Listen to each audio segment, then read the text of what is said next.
Welcome to mid day education. This is Aditya Modi from NIT Trichy. आज हम लोग क्लास 9 का फिजिक्स का साउंड चैप्टर का पार्ट 2 देखने जा रहे हैं। पार्ट 1 पहले अपलोड हो चुका है। तो आज हम लोग स्टार्ट करेंगे terms to describe sound waves. हम लोग ने पिछले पार्ट में साउंड वेव्स के बारे में पढ़ा था, जो कि एक लॉन्गिट्यूडनल वेव है, और उसको डिस्क्राइब करने के लिए बहुत सारा टर्मिनोलॉजी है, नया नया शब्दावली है, उस टर्म्स का मीनिंग समझेंगे। सबसे पहले हम लोग साउंड वेव को कैसे रिप्रेजेंट करते हैं ग्राफ के फॉर्म में, वो देखते हैं। ठीक है, तो जैसे देखिए, जब साउंड वेव ट्रेवल करता है तो बहुत सारा रेयरफैक्शन और कंप्रेशन बनता है। देखिए, कंप्रेशन और रेयरफैक्शन मैंने पढ़े थे पिछले क्लास में। जब कोई वाइब्रेटिंग ऑब्जेक्ट आगे की ओर मूव करता है तो जो इसके आसपास का एयर होता है वो दबा जाता है और एक डेंस मीडियम बनता है जिसका प्रेशर बढ़ा हुआ रहता है। उसको हम लोग कंप्रेशन कहते हैं। उसको हम लोग क्या कहते हैं? कंप्रेशन। वहीं जब कोई वाइब्रेटिंग ऑब्जेक्ट पीछे की ओर मूव करता है तो उसको ज़्यादा वॉल्यूम मिलता है और एयर तब बहुत कम प्रेशर लगता है इस रीजन में एयर का आपस में। तो उसको हम लोग क्या कहते हैं? रेयरफैक्शन कहते हैं, जब ये पीछे की ओर मूव करता है वाइब्रेटिंग ऑब्जेक्ट। तो ऐसे बहुत सारा कंप्रेशन रेयरफैक्शन आपस में बनता है और ट्रैवल करता है। यही डिस्टर्बेंस है, इसको हम लोग ग्राफ के फॉर्म में ऐसे रिप्रेजेंट करते हैं। यहाँ रेयरफैक्शन को लोग ट्रफ से रिप्रेजेंट करते हैं ऐसे। वही जो कंप्रेसर बनता है उसको क्रेस्ट से रिप्रेजेंट करते हैं।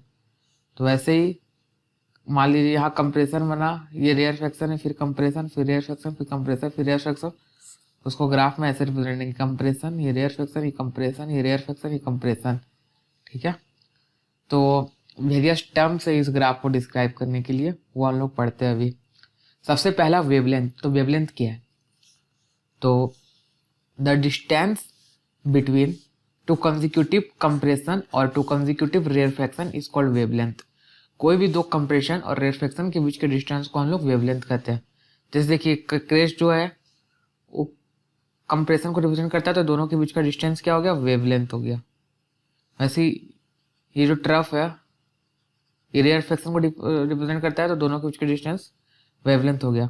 तो कोई भी दो कंसेक्यूटिव मतलब लगातार कंसेक्यूटिव कंप्रेशन का डिस्टेंस ले लीजिए या रेयरफैक्शन का डिस्टेंस ले लीजिए, उसको हम लोग वेवलेंथ कहते हैं।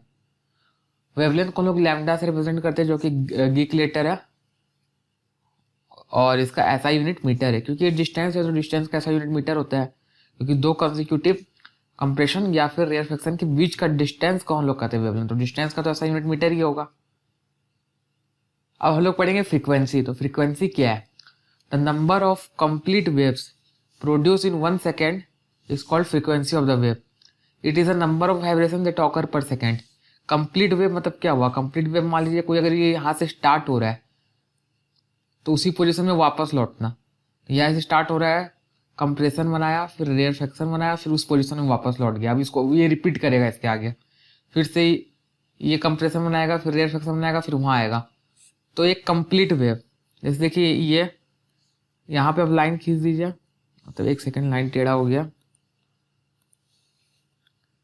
यहाँ पे ऐसे लाइन खींच दीजिए, फिर यहाँ पे लाइन खींच दीजिए। तो ये एक कंप्लीट वेव हो गया। इसके बाद यही चीज़ वापस रिपीट हो रहा है। देखिए, ऐसे ही आगे चलते जाएगा, ऐसे ही आगे चलते जाएगा। तो ये कंप्लीट वेव हो रहा है। इसके आगे क्या? फिर चीज़ रिपीट हो रहा है। यहाँ पे ये हो गया, ये हो गया, ये हो गया, ये हो गया। तो एक सेकेंड में ऐसा कितना कंप्लीट वेव बनता है, उसको हम लोग फ्रीक्वेंसी कहते हैं। मान लीजिए अगर फ्रीक्वेंसी 20 हर्ट्ज है, तो मतलब एक सेकेंड में 20 कंप्लीट वेव बन रहा है। 20 बार वाइब्रेशन हो रहा है कंप्लीट वेव। मतलब एक सेकेंड में नंबर ऑफ वाइब्रेशन जो है 20 है। इसको हम लोग ग्रीक लेटर न्यू से रिप्रेजेंट करते हैं। जैसे लिखा जाता है वेलोसिटी, जैसे भी सीधा लिखा जाता है, मगर न्यू ऐसे थोड़ा टेढ़ा करके लिखा जाता है। ठीक है, तो वेलोसिटी और न्यू में ये फर्क समझिएगा दोनों का सिंबल में। और इसका ऐसा यूनिट हर्ज है, मीन्स नंबर ऑफ ऑसिलेशन पर सेकेंड। हर्ज का मीनिंग आप कर सकते हैं। अगर कोई चीज़ 20 हर्ज दिया हुआ है तो इसका मतलब हुआ कि वो चीज़ 20 बार वाइब्रेट कर रहा है एक सेकेंड में। 20 बार वाइब्रेट कर रहा है, 20 वेव्स बना रहा है, 20 साइकिल कंप्लीट कर रहा है, 20 बार वाइब्रेट कर रहा है, या 20 साइकिल कर रहा है कंप्लीट। ठीक है, अब तीसरा चीज़ है टाइम पीरियड। तो टाइम पीरियड क्या है? The time required to produce one complete wave और oscillation is called time period of the wave.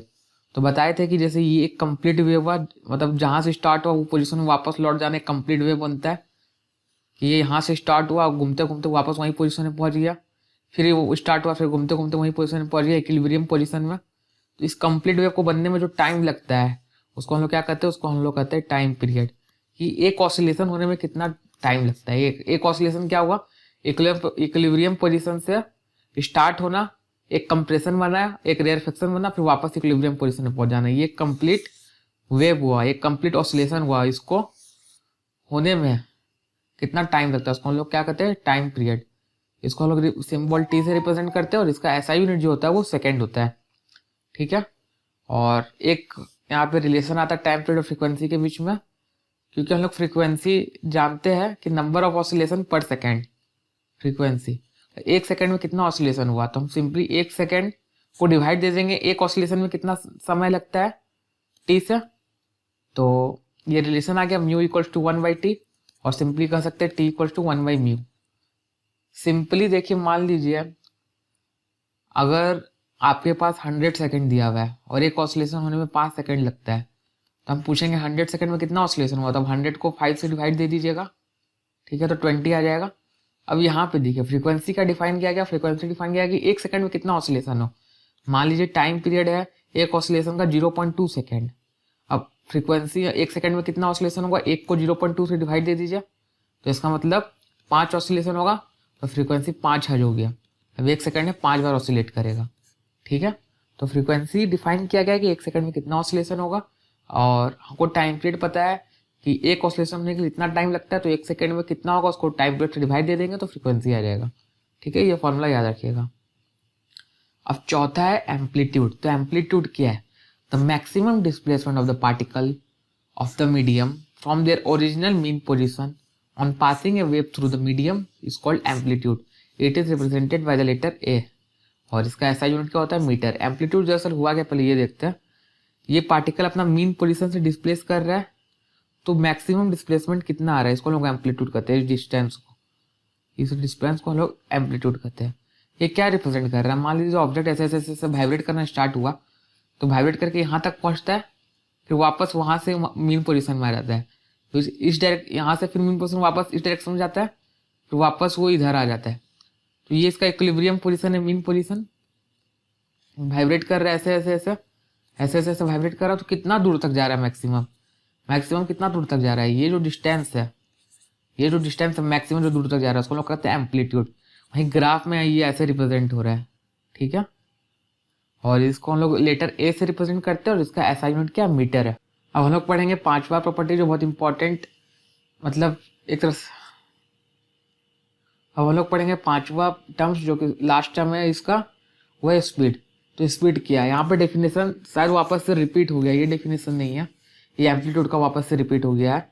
तो स्पीड क्या है, जब कोई ऑब्जेक्ट ऐसे ऐसे वाइब्रेट करता है तो उसके बीच का एयर वाइब्रेट करता है ऐसे ऐसे ऐसे अपना जगह, और हम लोग का कान तक साउंड पहुंचता है। तो साउंड वेव जो ट्रेवल किया यहाँ से यहाँ तक, वो किस स्पीड में किया, ठीक है, वही चीज़ यहाँ पे लिखा हुआ है कि साउंड वेव को ट्रेवल करने में जो स्पीड है वही हम लोग यहाँ पे बात कर रहे हैं उसी का, the distance travel by the sound wave per second is simply called speed here.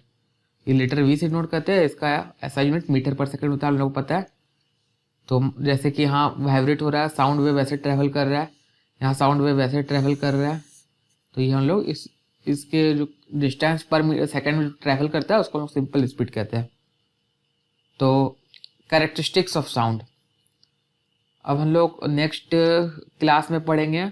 अभी हम लोग टर्म्स पढ़े साउंड वेव्स का, अब हम लोग कैरेक्टरिस्टिक्स पढ़ेंगे, मतलब साउंड वेव को रिप्रेजेंट करने के लिए अलग अलग कैरेक्टरिस्टिक जैसे टर्म्स का यूज होता है, वैसे ही साउंड को अलग अलग हम कैरेक्टरिस्टिक्स से रिप्रेजेंट करते हैं। वहाँ लोग साउंड वेव के बारे में पढ़ रहे थे कि जो साउंड वेव हम लोग बनाए उसका अलग अलग क्या टर्म्स है, टर्मिनोलॉजी क्या है, ठीक है। अब हम लोग पढ़ेंगे कि साउंड जो हम लोग सुनते हैं उसका व्यवहार कैसा है, मतलब क्या क्या फैक्टर जो है चेंज करने पे साउंड का प्रॉपर्टी चेंज हो जाता है, ठीक है। तो हम लोग अगला क्लास में लाउडनेस हो गया, कैरेक्टरिस्टिक में एक लाउडनेस आ जाता है, फिर एक इंटेंसिटी आ जाता है, फिर एक पिच और सरिलनेस आ जाता है, फिर एक क्वालिटी और टिम्बर आ जाता है। ठीक है, तो इसके बारे में पढ़ेंगे। मतलब मेनली तीन है, लाउडनेस, पिच और क्वालिटी। इस तीनों के बारे में पढ़ेंगे। तो आज का लेक्चर यहीं समाप्त करते हैं। धन्यवाद।